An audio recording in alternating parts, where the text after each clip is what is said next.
সহযোগিতা করছে, আরো কিছু সামনে ব্যারিস্টার আছে, বিভিন্ন সাংবাদিক বিশেষ করে উপস্থিত আছেন বিপ্লবী চেয়ারম্যান আবু তাহের ভাই এবং আপনারা যারা শুনছেন সবাইকে ইসলাম কি বলবো বলেন, কোথা থেকে শুরু করবেন? একটা দুটা এই সরকার পালন জোট নিরপেক্ষ সরকার ভোটের মাধ্যমে আসতে হবে। তাকে কেন 1 বছর লাগে বলেন?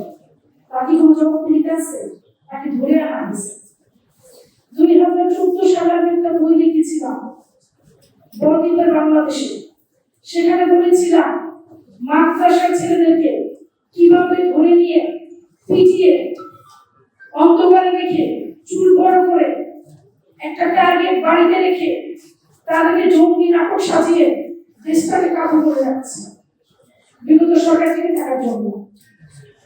আমরা জঙ্গি শুনেছি, জঙ্গি ধরতে শুনেছি, জঙ্গি বাদ শুনেছি, তালিবান শুনেছি বাংলাদেশে, শুনিনি।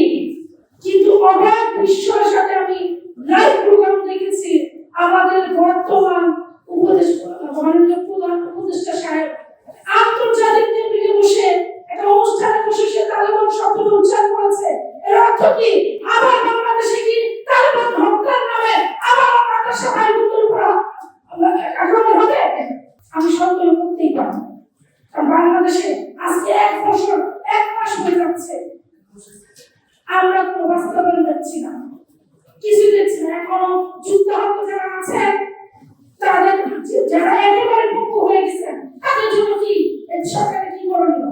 এই সরকার যদি সেগুলো রেখে না যায়, আইন কানুন নিয়ম বাজেট রেখে না যায়, দলীয় সরকার আমরা রাজনীতি আপাতত কিছু করতে পারবো না। আমাদের মনে বাধ্যতা থাকে। তিনি কি করছেন? আজকে পার্বত্য চট্টগ্রাম যে আমাদের থাকবে, আমি তো জানতে চাই আপনারা আজকে আপনারা যারা মঞ্চে আছেন, ইসলাম যারা আছেন, আমি জানি যে আপনাদের মধ্যে অনেক প্রবলেম আছে, নিজেদের মধ্যে থাকে, পার্থক্য থাকে। আমি আপনাদেরকে অনুরোধ করবো আমাদের দেশ রক্ষার জন্য আমাদের পার্বত্য চট্টগ্রামের পাহাড় দরকার।